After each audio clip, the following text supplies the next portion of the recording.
안녕하세요. 책을 아끼고 사랑하는 레이디북입니다. 오늘 소개할 책은 나의 하루는 4시 30분에 시작된다입니다. 예전에 아침형 인간에 관한 자기계발서가 한동안 돌풍을 일으킨 적이 있었습니다. 특히 직장인들 사이에서는 마치 아침형 인간이 되어야 성공할 수 있는 것처럼 여겨졌고, 정말로 많은 직장인들이 이와 관련된 책을 읽고 실천하고자 노력했었죠. 그리고 저도 그들 중 하나였습니다. 그리고 나서 알게 된 사실은 제가 저녁형 인간에 가깝다는 것이었습니다. 늦게까지 깨어있는 것이 새벽에 일어나는 것보다 수월했고, 만약 다음날 아침 일찍부터 일정을 소화해야 한다면 불안한 마음에 차라리 뜬 눈으로 밤을 새우다시피 하고 스케줄에 임했습니다.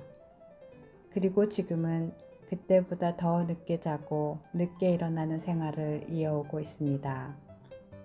제가 저녁형 인간에 가깝다는 것을 깨달은 후부터 저는 아침형 인간에 관한 자기계발서나 그 어떠한 유용한 정보에도 눈길을 주지 않고 살다가 우연히 유키즈 온 더 블럭이란 예능 프로그램을 보게 되었는데, 야무지게 생긴 젊은 여성이 의외의 털털함을 과시하며 출연해서 아침 일찍 일어나 브이로그 형식의 일상을 보여주더라고요.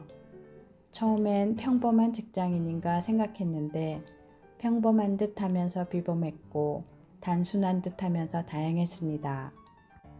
뭐지? 하면서 궁금증이 생겼고, 그녀가 책도 출간했다고 하여 찾아보니 제가 그동안 관심받게 두었던 아침형 인간에 관한 자기계발서로 보였습니다.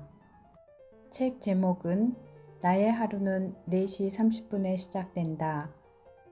누군가 저에게 오전 4시 30분에 하루를 마무리할래? 아니면 하루를 시작할래? 라고 묻는다면 저는 아마도 주저없이 마무리하는 쪽이라고 대답할 겁니다.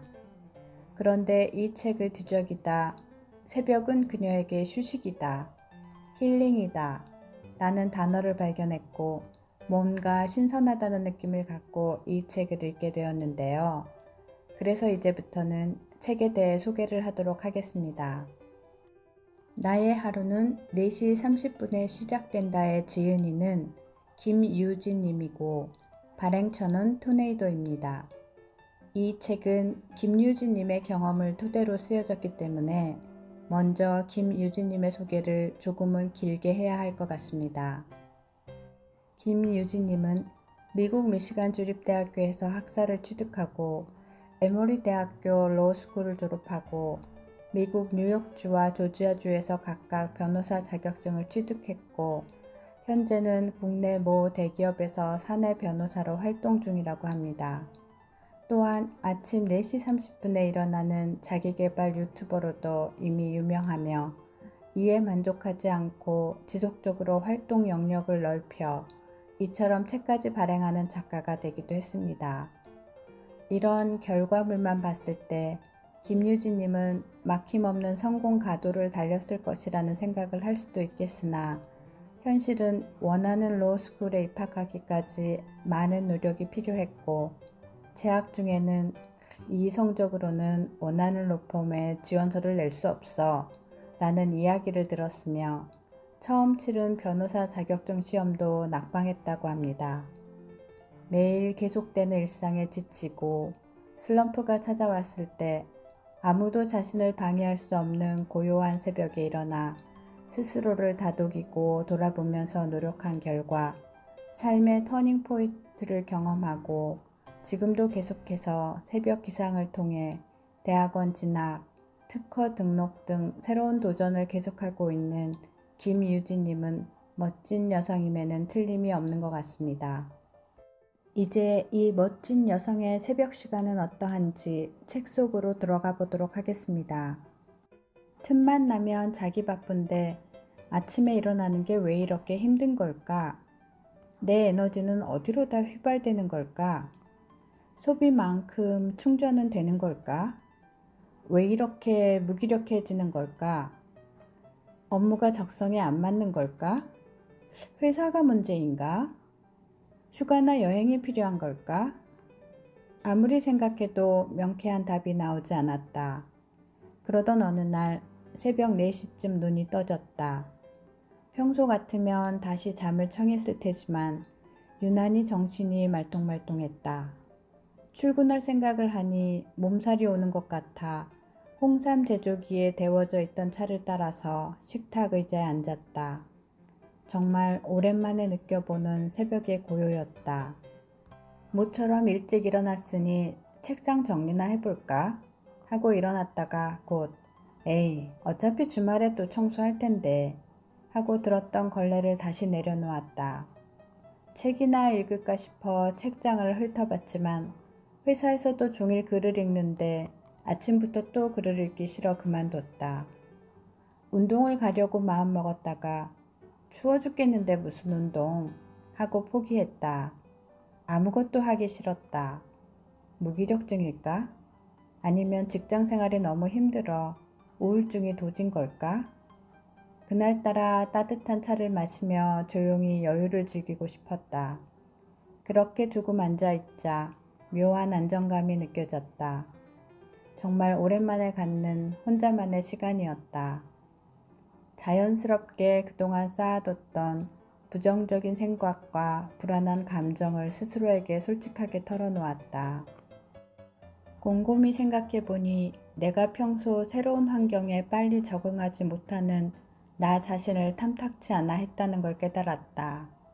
다른 사람들을 보며 속으로 나도 저렇게 행동해야 하나? 저렇게 꾸며야 하나? 이런 식으로 말을 해야 했나?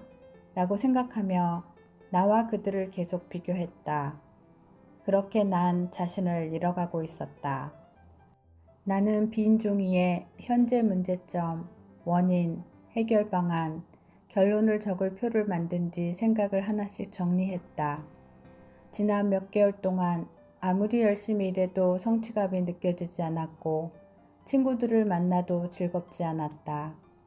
애매한 인간관계, 필요 없는 서류만 쌓인 책상과 책상만큼 어지러운 마음을 모두 정리하고 싶었다. 아무것도 하지 않고 조용히 머릿속을 정리했던 그 새벽은 지친 나를 위로하는 시간이 되어줬다. 스스로 무슨 생각을 하고 무엇을 원하고 있는지도 잘 몰랐던 나에게 잠시 멈춰서 삶을 가다듬을 기회가 생긴 것이다. 가벼운 마음으로 출근길에 나섰다. 회사에 도착해서 동료들에게 밝게 인사를 건넸다. 안녕하세요. 김유진입니다. 어제 저는 잊어주세요. 오늘부터 다시 태어났습니다. 더 열심히 하겠습니다. 나의 부족한 점을 인정하고 앞으로 잘해보겠다는 새벽의 다짐 때문이었을까? 금요일도 아닌데 마음이 가볍다. 살이 찌면 식단을 관리하고 운동을 하는 것처럼 아침 일찍 일어나는 것은 업무에 지치거나 삶의 변화가 필요할 때 내가 자주 하는 특단의 조치다. 나의 경우 새벽 4시 30분부터 출근길에 나서기 전까지가 일상의 스트레스를 해소하는 치유의 시간이다. 아침 일찍 일어나 생긴 나만의 시간에는 다른 사람의 눈치를 보거나 그들의 처지를 지나치게 배려하지 않아도 된다.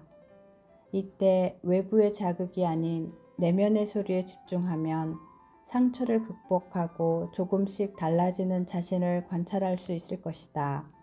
만약 삶에 자극이 필요하거나 심란하거나 게을러졌다면 이렇게 자신의 생활 패턴을 점검해보고 평소보다 일찍 일어나 나를 우선순위에 더 보자. 무조건 앞으로 내달리기보다 고요한 새벽에 잠시 멈춰서 따뜻한 차를 마시며 내가 머무는 공간이 잘 정돈됐는지, 건강은 잘 챙기고 있는지 등 나 자신을 둘러보는 것이다. 나는 자면서 꿈을 꾸기보다는 새벽에 일어나 꿈을 이루려고 노력한다. 꿈에 한 발 더 다가가는 여러 방법 중 하나는 내가 가고 싶은 길을 이미 걷고 있는 사람들과 직접 소통해 보는 것이다. 그래서 나는 평소 만나보고 싶은 유명인이나 존경하는 사람들에게 무작정 연락을 한다. 특히 로스쿨 재학 시절 일주일에 이틀 정도 새벽에 특별히 할 일이 없으면 평소 이야기를 나눠보고 싶었던 사람들에게 이메일을 보냈다. 때로는 상상 이상의 기회를 얻기도 했다. 평소 만나보고 싶었던 한 변호사님에게 잠깐 시간을 내줄 수 있는지 이메일을 보냈더니 뜻밖의 회신이 왔다. 내일 아침 6시 30분까지 다운타운 레스토랑으로 올 수 있으신가요? 6시 30분이라니 내가 이메일을 잘못 이해한 줄 알고 이렇게 되물었다. 혹시 오후 6시 30분을 말씀하시는 건가요? 아니요, 오전 6시 30분입니다.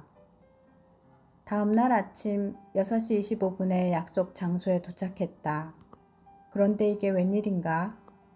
이른 시간임에도 불구하고 그 자리에는 내가 연락을 주고 받았던 변호사님 뿐만 아니라 관할 판사님, 검사님, 그리고 다른 로펌 변호사님들까지 함께 있었다. 그렇게 일주일에 한두 번 이 모임에서 평소 우상으로 여긴 법조인들의 삶은 어떤지 직접 듣고 배울 수 있었다. 책으로는 절대 알 수 없는 현실적인 가르침이었다.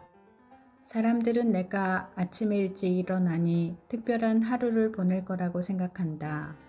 또 새벽마다 엄청난 일을 해낼 거라고 여긴다. 사실은 그렇지 않다. 나는 아침 일찍 일어나 생긴 여유 시간에 책을 읽고 글을 쓰거나 등산을 가고 골프, 수영 같은 운동을 했다. 또한 영상을 편집하거나 유명인에게 이메일을 보내기도 했다. 이렇게 규칙적인 일상 곳곳에 특별한 이벤트를 채워 넣었더니 하루가 달라졌고 그 안에서 설렘과 즐거움을 찾았다. 지금까지 책의 일부를 낭독해 드렸는데 어떠셨나요? 김유진님은 새벽 시간을 본인의 변화의 씨앗을 심는 시간으로 활용하면서 이미 10년 전부터 사람들에게 동기를 부여할 수 있는 책을 쓰고 싶었다고 합니다. 그리고 이 책을 읽고 달라진 자신의 모습을 기대해보는 독자분들의 앞으로의 모습에도 많은 기대를 하고 있습니다. 오늘도 함께 해주셔서 감사드리며 레이디북이었습니다.